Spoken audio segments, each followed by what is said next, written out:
All right, so you should have gotten a notification asking for your consent to record, but we are recording this presentation from here on out. Let's get started. So my name is Ashley Ross. I will be your facilitator today. I work with the historic objects and archives of the house, and I support our education team to bring you programs such as this, and I'll turn it over to Isla to introduce herself.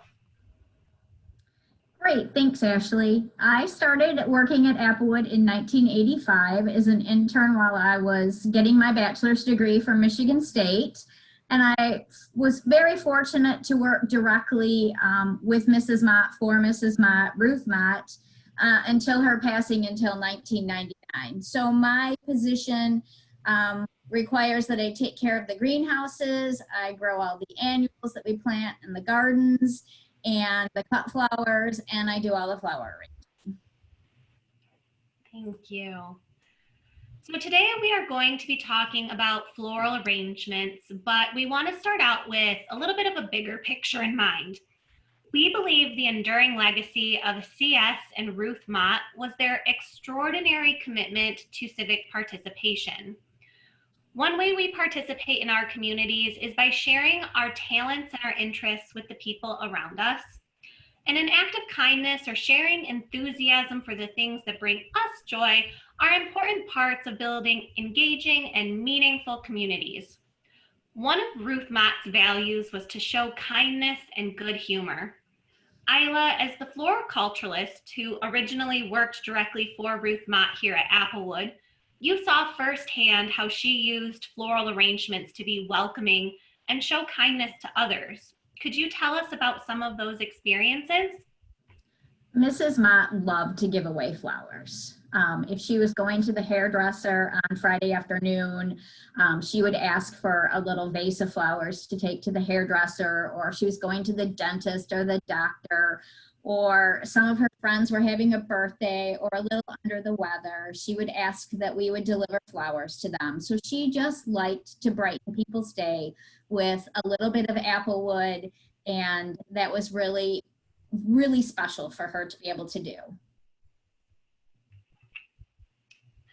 What are some ways that we can carry on Ruth's tradition of sharing flowers and floral arrangements today? Well, Pedal It Forward is a program that the Society of American Florists started in 2015, and it's on October 21st this year. And it really started in some of the bigger communities around the country. And the gist of this was that flowers make people happy, and it has a positive effect on our emotional well-being. And so what you could do is either cut flowers out of your own yard and put them in your house, and cut enough for a second bouquet so that you could pass it on to a friend, just to make them feel good. Or if you're going to buy flowers, buy 2 bouquets and pass on one to a friend, even a stranger. Thank you for sharing that, Isla. And I hope that all of you participating today or watching at a later date will have a chance to create and share some floral arrangements as well for the people around you. Be sure when you are creating, take pictures of your creations and share back with us on our social media pages. We absolutely love to see what you create and how that gives you a chance to be a little bit more involved in your community. All right, so before jumping into the arrangements, it's coming soon, Isla and I would like to know a little bit more about who is joining us today. So we're going to do a couple little poll questions here. The answers are anonymous, but I will be showing the aggregate results after people have answered. So let's pull this up here. All right, so you should have 3 questions in front of you right now. This is our poll that we're doing today. And they're just so we can get to know you a little bit better. So first question, have you been to Applewood before? Your answers, yes, I go frequently. Yes, you've been here once or twice. No, not yet, unsure, don't remember, and other are always options. And then please feel free to comment in the chat about your answer. And then You can go ahead and start answering those right now. The second question in our poll, we would like to know everyone's comfort level with floral arranging. So where do you consider yourself right now? Do you consider yourself an expert, somewhere in the middle? This is your first dive into floral arranging. And again, please feel free to talk in the chat about your answers there. And then the last question in our poll today, so there are 3 questions in there, is the Ruth Mott Foundation is a place-based organization. Applewood is a part of that organization. So we just like to know where you're all coming from today. For Flint and North Flint, we have zip codes. Other than that, let us know if you're from outside of Flint but still in Genesee County, or if you're coming all the way from outside of Genesee County. That helps us know who we're talking to today. So I'm going to give everyone about 5 more seconds. I see a lot of answers still coming in, and then I'm going to end our poll and we'll see who's with us today. All right, so I'm going to end our poll right now. I'm going to share our results. Can everyone see those results up on their screen? Okay. So first, oh, excellent. So it really looks like we have a nice spread of everyone who, in terms of their experience with Applewood, some of us have been before, some of us not yet. We will be opening again next year in May, so please come check us out. The next one, perfect. So also for comfort level with floral arranging, it looks like people are somewhere in the middle, know a little bit, maybe want to know a little bit more, or are new to it. So there's definitely a lot of tips and tricks that Isla is going to share with everyone today. And then thank you so much to everyone for letting us know where you're from, where you're at. I can't see the chat on my computer right now, but definitely let us know where you're coming from. So I'm going to stop sharing these results. All right. Let's get into this. So I'm going to stop sharing that. And so I do apologize. So we have, Isla did pre-record all of these videos for us. And so I'm going to go back and forth on my computer from sharing video clips back into our slides. So bear with me for a little bit. Let me get out of here. We will come back to it. And we are going to jump right into our first video clip. I want to share our sound. All right.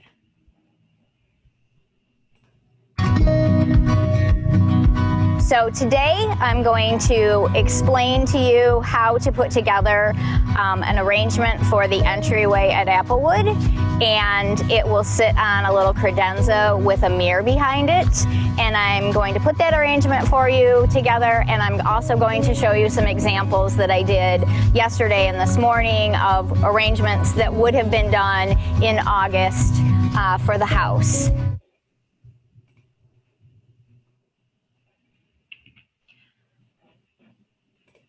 All right, so bear with me too. You see these videos are on YouTube. So in between, we might get some weird things that pop up, and I apologize. I have no control over what shows up on YouTube. But this is how the presentation will go for about the next 30 minutes. I will play a clip, and then Isla and I will chat and answer any questions that come in, and Anne will pop in here and there to let us know what questions are coming as well from all of you. If we don't get to it right away, don't worry. Your question is not lost. We might answer it in the coming clips, or we'll get back to it at the end of the presentation. So Isla, throughout this presentation, you talk about creating an arrangement for a specific place in the house at Applewood. What do you do if you don't know where you want to put your flowers, but you still want to create something? Well, a one-sided arrangement, which means you just have flowers facing one side, uses the least amount of flowers. So if you don't have a plentiful supply, you could do a one-sided arrangement. If you're pretty sure that it's going to go, you know, where people aren't going to see the backside, but all around arrangements look great. Usually that's what a vase arrangement is, something that you view from all the way around. So it's completely up to you. Thank you. All All right, so let's get into learning about the type of arrangement we are going to create today.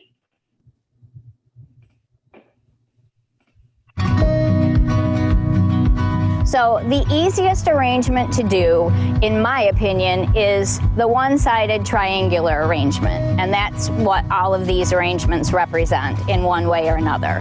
We have symmetrical and we have asymmetrical. So down here, the sunflower arrangement, this is an example of a symmetrical triangular flower arrangement. And when I say symmetrical, you should be able to draw a line straight down the center, and you have the exact same flowers in the exact same positions as you do on the other side. So one way to look at it is you have a triangle and you break away the halves, and you do the exact same thing in the same order when you're placing the flowers on one side as you do on the other side, and then you get a perfectly symmetrical triangle. This arrangement is triangular in shape as well, but it is considered an asymmetrical triangle. This arrangement here is another symmetrical triangular arrangement. These flowers would have been absolutely perfect in the dining room because this color combination of pink and white and blue were Mrs. Mott's favorite combination together, and it looked really pretty in the dining room.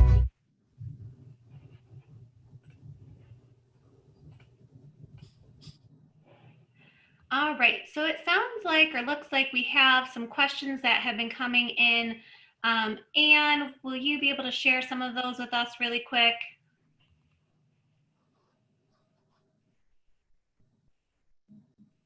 Certainly. Just a little bit, wanted to let you know, folks were kind enough to respond who weren't from outside of Genesee County. So we've got someone from Macomb Township, someone from Detroit, and then a few kind of varying levels of expertise. So someone, and I completely agree, I put flowers in the vase sometimes, but I'm not happy with how it turns out. So that's that level. And then we've got someone who actually worked for 3 years at Royal Garden Florist on Fenton Road. And also, we have one additional question, and this one's for Isla. Well, actually, it's probably for all of us. So here we go, and it says, we know a lot about Ruth's interest in and use of flowers. Were her talents passed on to any of the children? That's a good question, and I don't really know the answer to that. I've never asked Marianne Mott how often she arranges flowers. So I know that she takes pictures of what I do at Applewood and takes them back to her staff in Montana. And so I don't know if she arranges flowers or not. Marianne, if you're watching, chime in. I also don't have the answer to that either. That's a really good question. I do know anytime I've spoke with Marianne, she is very appreciative of Isla's work, but I'm not sure what her talents are in terms of that either. Yeah, and I don't recall anything specific about any of the children having a particular interest or talent in this area, but it's certainly something we can look into. So thanks for that great question. And that was from anonymous attendee. So excellent. Well,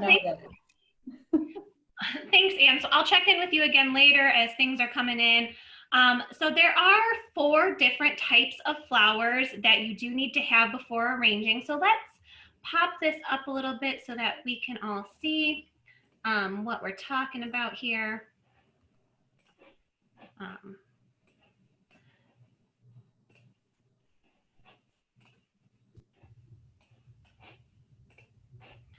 All right.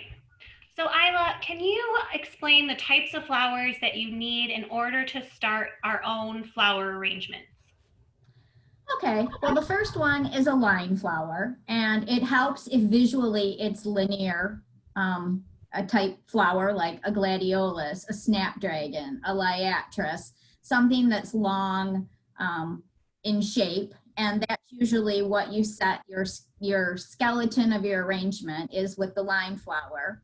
Mass flowers, we have zinnias up there. They're usually rounder flowers on a single stem, and they give mass to the arrangement, weight. Dark flowers visually carry more weight than white or light flowers. And then full-blown large flowers visually have more weight than buds. So you usually use buds at the top and big open flowers at the bottom. And then form flowers are usually different in shape than just a round flower. So the iris is the example on the screen, but things like bird of paradise come to mind that are a little different.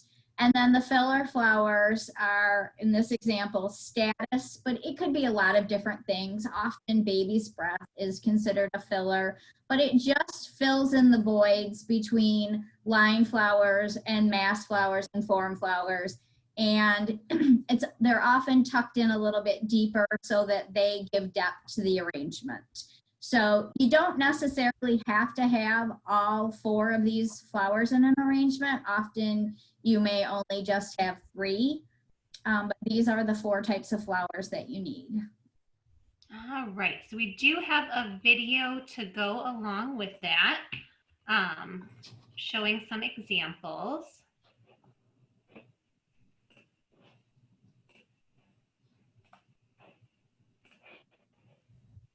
Here we go.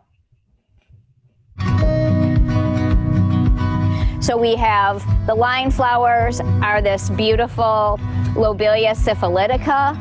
Mass flowers are our dahlias, Heart Princess. And then something a little off the beaten path, off the wall. I don't usually use snapdragons as anything but a line flower, but today in this arrangement, they're the filler flower.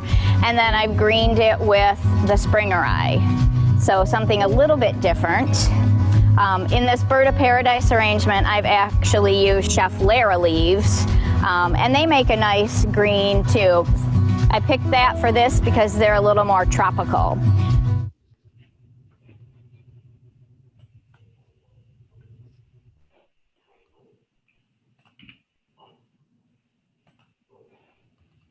All right, so we actually, Anne let me know we had a question come in relating to the Motts once again and asking what flowers did Ruth Mott like? And so actually, I'm going to go ahead and play this next clip for us because it goes over that.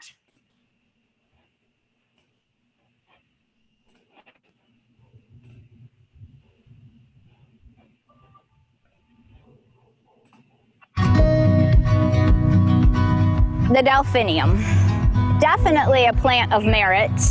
And this was Ruth Mott's favorite flower. So we definitely have delphinium planted in the perennial garden. We also have delphinium in the cut garden. So this is a particular favorite of hers, this kind of medium blue. She just loved this color. So perfect plant. Not always the easiest thing to keep alive in your own garden. Generally, if they're really happy, and if they're not, then you can't keep them alive. So, but every cutting garden should have some delphinium in it. The birds, they're kind of a unique shape. They just kind of set off. They're a focal point in the arrangement. We actually grow these in the greenhouse at Applewood. This was Mr. Mott's favorite flower.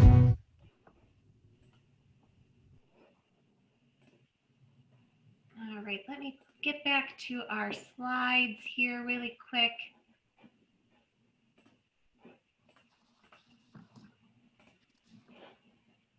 And we'll get back into it.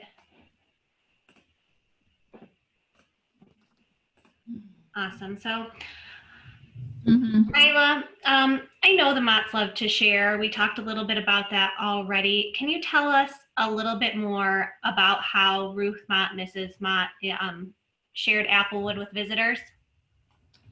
Well, she loved to give away flowers, like I said earlier. We would grow poinsettias and Easter lilies for her to give to friends and family at Christmas and at Easter time. But often on the weekends or in the evening, she would go to the symphony or to different programs around town, and often her friends would swing by and pick her up. And so she liked to give them flowers, and if there weren't extra ones that she could do that, she would actually raid her flower arrangements, either the ones in her bedroom usually, or sometimes she would take half the flower arrangement out and put it in a little vase and send it home with someone. And I would come in the next day and there'd be a huge gaping hole where there had been a lot of flowers. So she'd like to give them away. Thank you for sharing that. I could definitely envision that coming into the estate and seeing half it missing.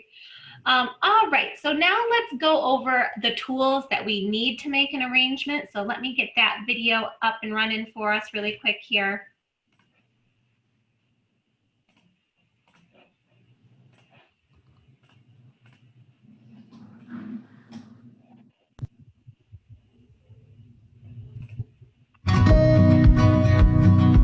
So now I'm going to actually assemble an arrangement, and I'm going to do a symmetrical triangle. And the first thing that I want to talk about is floral foam. And so I've soaked a brick of floral foam in floral preservative, and I tend to use liquid floral preservative, but it's the same thing as the little packets that you get when you buy cut flowers. You dissolve that in water and then you soak your floral foam. 1 brick of floral foam will hold a quart of water. So you'll definitely want to, if you're going to be doing some flower arrangements, invest in some good floral preservative. If I am transporting an arrangement, or if I think it's going to be kind of top heavy or front heavy, as sometimes the triangular arrangements are, I will tape it. Floral tapes are waterproof, and they come in 1/4 inch or 1/2 inch, and they also come in green and clear. And so if I don't really care that I can see it, I like the green better because it seems to stick a little bit better. And you just kind of tape the foam into your bowl so that it won't tip over. And sometimes you have to do 2 pieces of foam or tape, but today I think I can get away with just 1.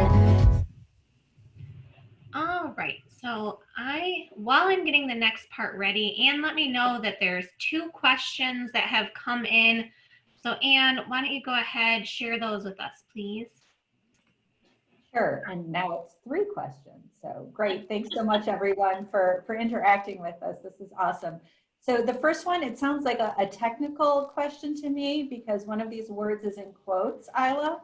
And the question is, do you use frogs, and that's the word that's in quotes, in the vases? So since we just talked about tools, I figured we'd ask that.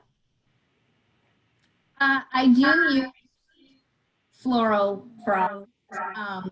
They're also called floral pins, and what it is, it's a heavy disc with like little nails sticking up throughout them. I often use those in vase arrangements to kind of hold things in place.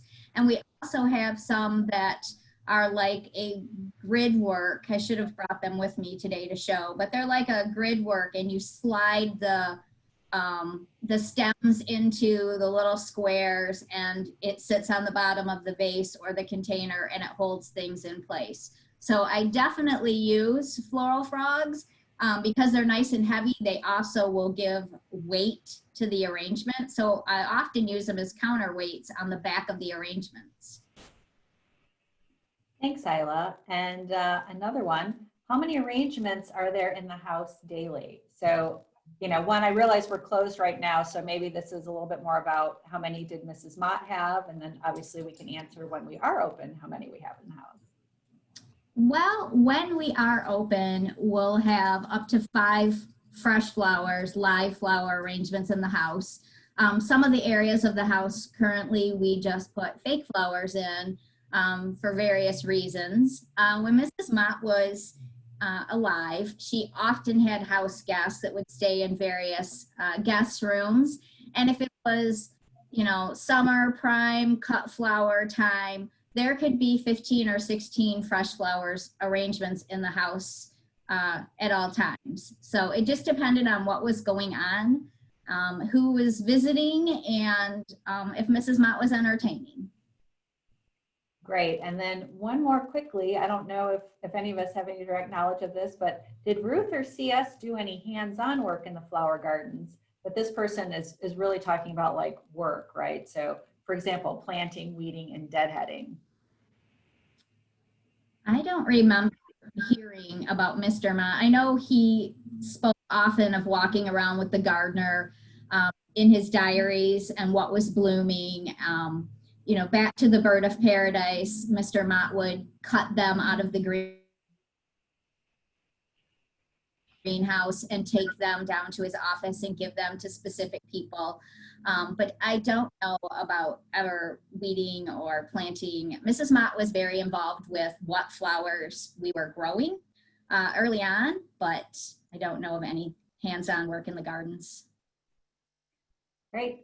That's it for now, but we'll have more. Thanks, Anne. All right, let's pull this screen back up here to share. So right now on the screen, we have a list of tools that you would need for doing a floral arrangement. Isla, can you go over those for us, please? Sure. So the first one, a large bowl, was specific to this arrangement, but anything can be a container for your flower arrangement as long as you can make it waterproof. And by waterproof, you can use poly foil that has plastic in between the two layers of foil.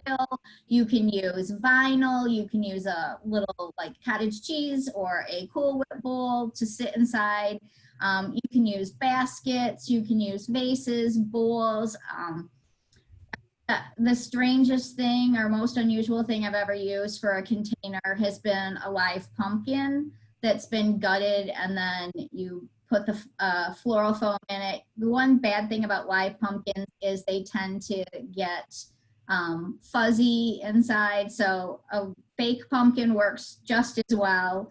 And then today we're using floral foam, the floral tape. I don't use a knife per se, except for cutting the floral foam, because I tend to slice my fingers, so I use just regular clippers. And I have some that are pretty fine, so they make a nice cut. And then you're obviously going to need a mix of flowers and greenery, different colors, varying heights, buds, full-blown flowers. And those are what you really need to get started. Awesome. So let me get this next clip up and running for us. Let's see.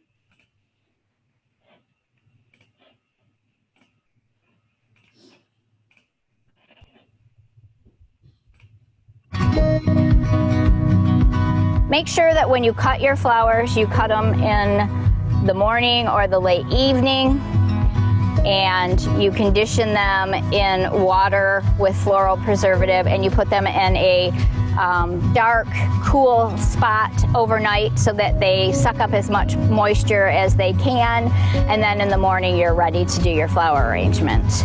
So we're fortunate we have a floral cooler, so these were cut yesterday and put in the floral cooler for the night and then brought out this morning.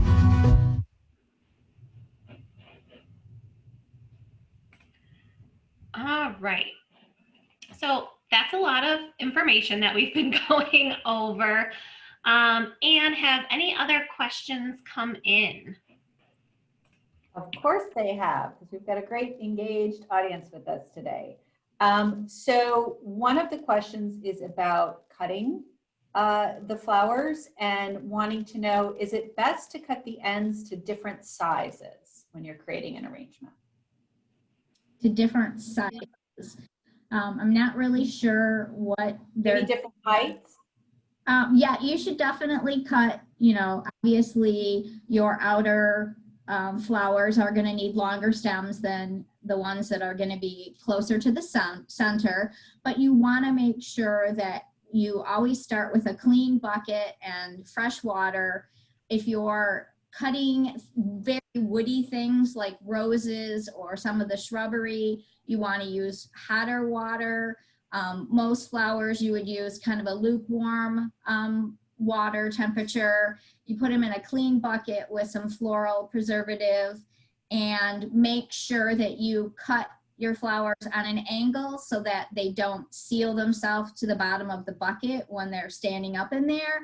And you also want to make sure that you remove any foliage that's going to be below the water line. when you put your flowers in the bucket. So that's just less bacteria that gets in the water. Thanks. And then I have two more questions that are, in my opinion, technical, because I am not a floriculturist. So someone has asked if she or he could use, and I think it's coleus, Choleus, as a foliage in an arrangement. Well, coleus requires a lot of water. So I would think in a vase arrangement, you could probably get away with putting coleus in as a foliage. It's definitely got a nice texture and some very unusual colors. I'm not sure how well it will take up water if it's in floral preservative. You could try it, and if the next morning it's still alive, great. If not, just pull it out and replace it with something else. Okay, and the last one here that's very specific is, what is the best floral foam to use? Generally, I use the Oasis brand. Floral foam is kind of like tissue. Kleenex is a brand, Puffs is a brand, but people just call it Kleenex. So usually I just call it Oasis, but that's the brand. So I usually use an Oasis product, but there are some off-brand ones that you could buy, and they're probably just as good. Thanks. Thanks, Anne. Thanks, Isla. So the next clips that we're going to watch are really putting together the arrangement. Everyone's doing a great job. Keep the questions coming in. Isla is a wealth of knowledge, as you can all see. And so we want to be able to ask enough questions so that you are all able to do this on your own. So let's pop into this next video.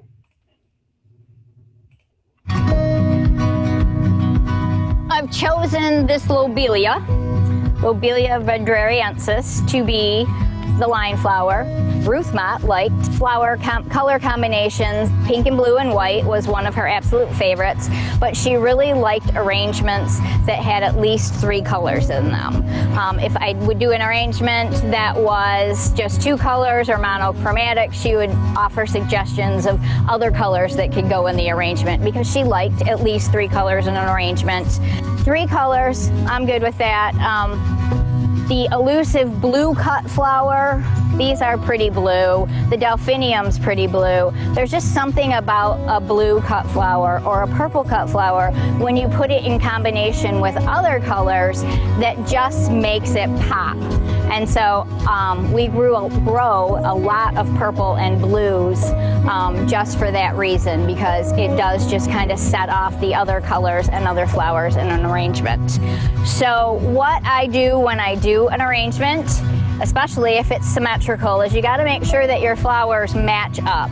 So I always pick a really nice flower to set the size, overall size of an arrangement, and you want to make sure that where your stem is going into the floral foam, it's a nice straight stem.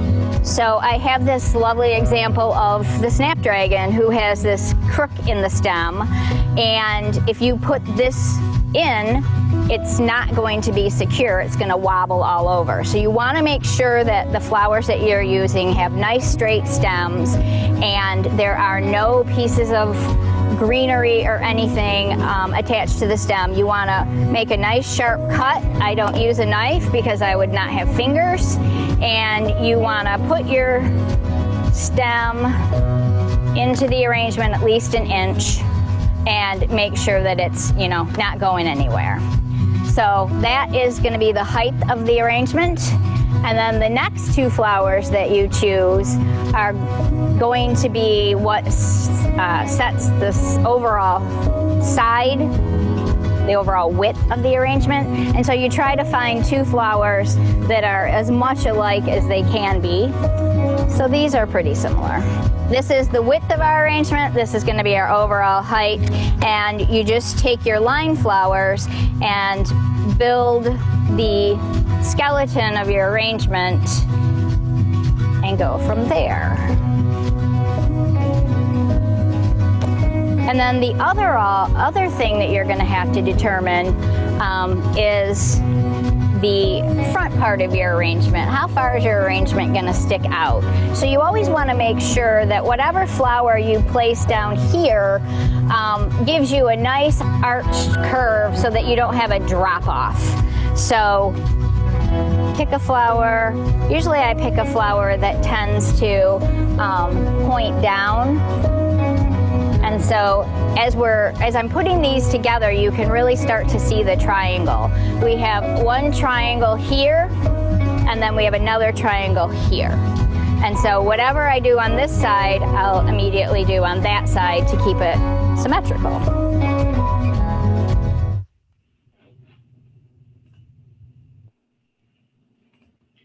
All right, so Anne said a couple more questions have come in, so let's answer those before jumping into the next clip.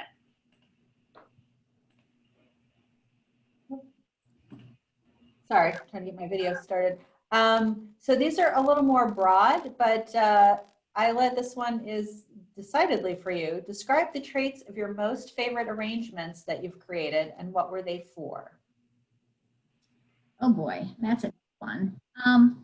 I like working with the bird of paradise because they're unusual and fun, and not everyone has them at their fingertips. So there was a picture of a really cool arrangement that I did that we showed earlier with the birds and some glass rods. That has to be one of my favorites.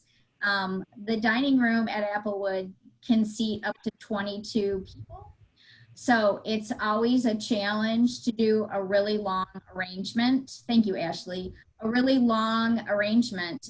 Many of Mrs. Mott's friends were not very tall, and so the rule was the arrangements had to be long and low on the dining room table.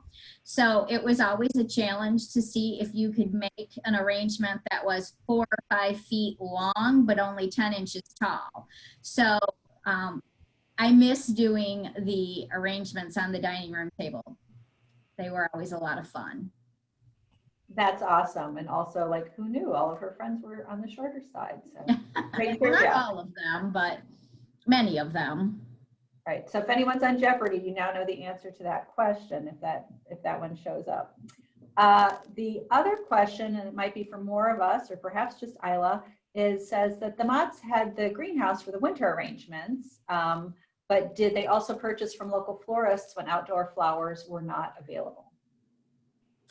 Well, since I started working here in 1985, the only time that we would purchase flowers were red carnations at Christmas time because we didn't grow carnations. But when I did first start working here, that's what the new solar greenhouse basically was built for, was to grow cut flowers. And so just about anything that you could buy at a flower shop, you would find growing in our greenhouses. We grew mums, we grew carnations, we grew all of the bulb crops and forced those, anemones, ranunculus, and then of course we had the outside cut garden as well. But a lot of the things that you can buy, we grew.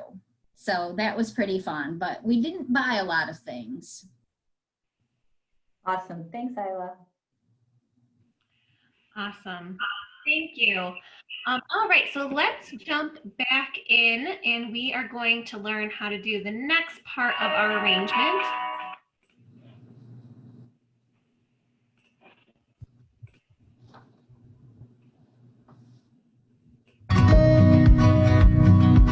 My mass flowers are going to be the zinnias floral foam. Once you make a hole in it, you can't just stick the flower next to the hole and expect that the original hole is going to close up. So the more holes that you put in an arrangement, the more unstable you make your foam.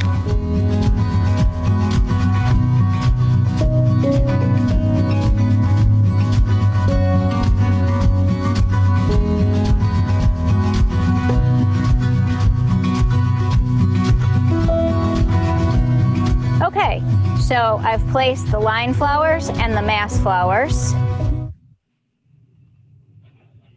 All right, so we're going to just jump right into the next video, get that going.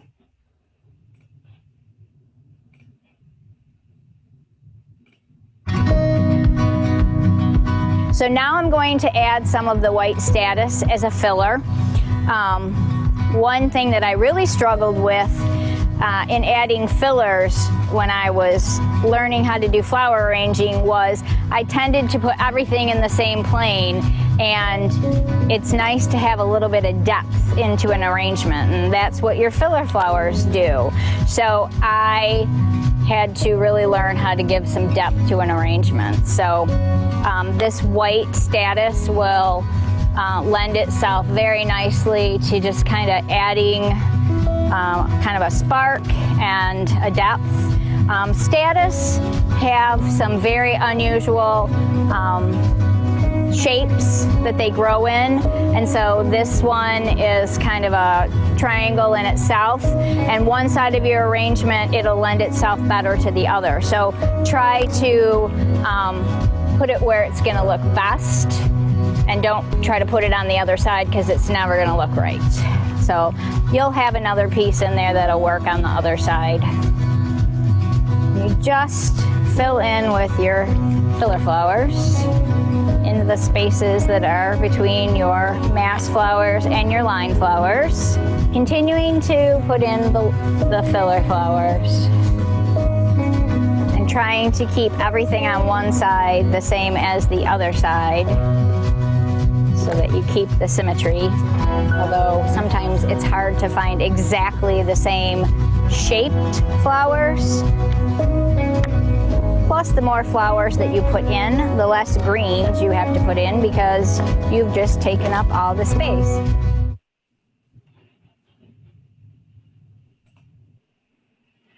All right, so I actually have a question myself. The next clip that we're going to watch is about greening our arrangement. I am very new to floral arranging, so Isla, can you explain a little bit the difference? We just saw filling the arrangement and we're about to see greening. What's the difference between those two? Okay, so filling with filler flowers takes up the void between the line, the mass, the form. It just fills in. And then greening is to hide the mechanics of your arrangement. So the space between like the front and the sides of your bowl and the floral foam, and then actually hiding the floral foam, because you don't want it, you know, people to see exactly, you know, how you've put together this arrangement. And by all rights, it's supposed to visually look like all of your flowers come from one central point. But knowing that you've got this big piece of floral foam, they don't all come from there, but it's supposed to look that way. And so greenery helps hide all of that. Thank you. All right, so let's go ahead and watch that clip now.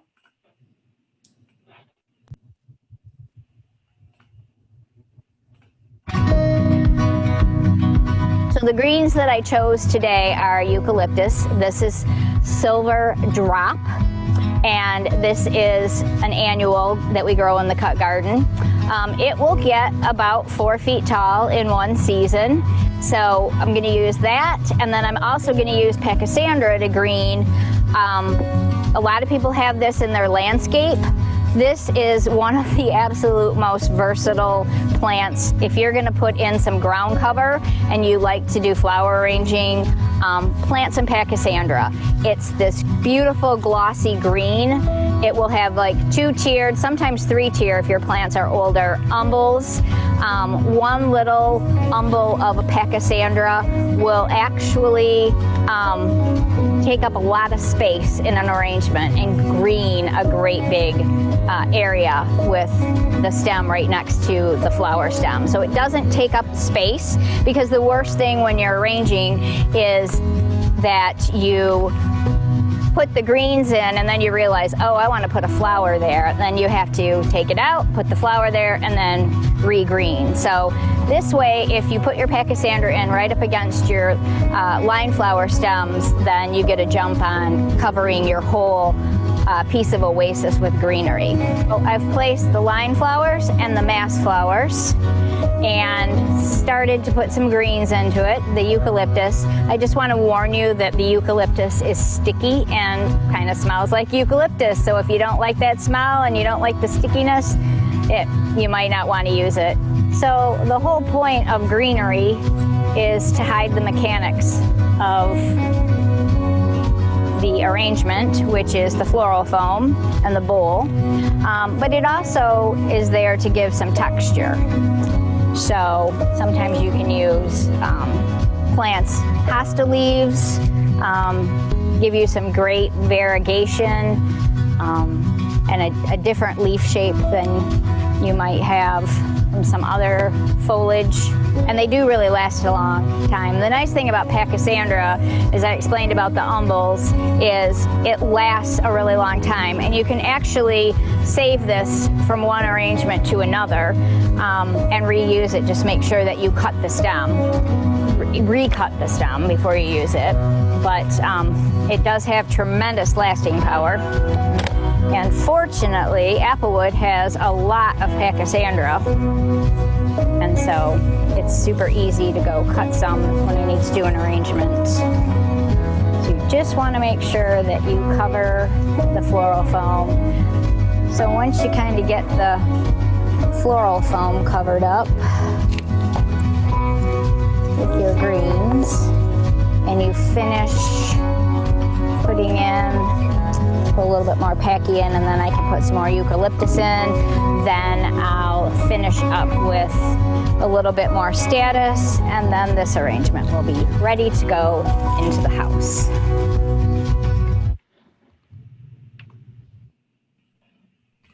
All right, so we hope that you all at home are feeling inspired and excited to make your own arrangements and to share them with the people around you.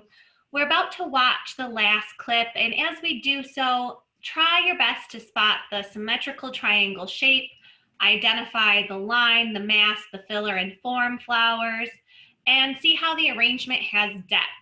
After this last clip, we will answer any other questions you may have.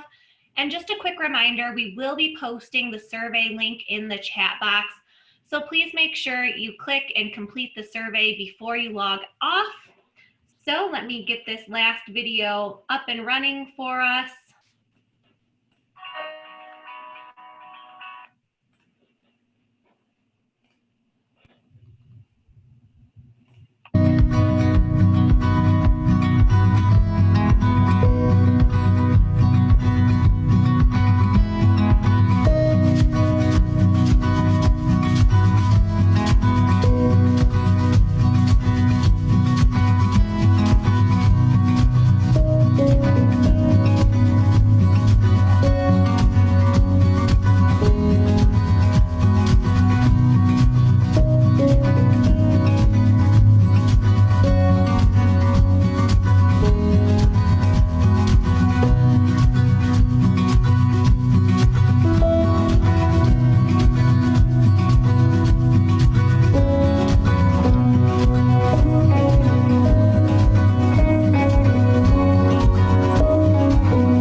So that's pretty much what it's gonna look like.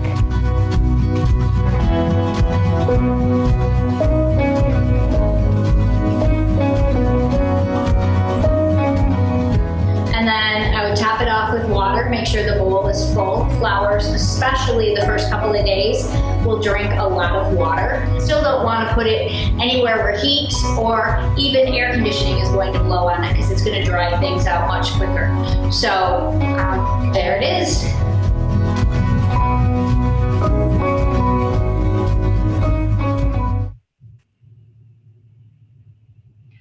All right, let me close out of this really quick.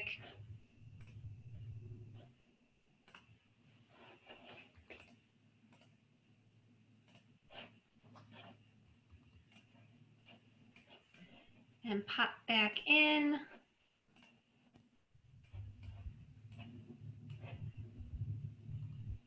Okay, So Anne, if she hasn't already, is going to put the link to the survey in the chat box for us.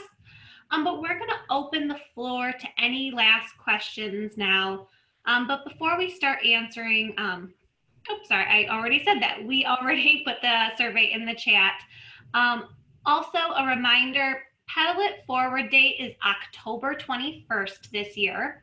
So make sure to take pictures so we can all see the great work you do as you continue the Mott's legacy of civic participation and showing kindness to those around you through floral arranging.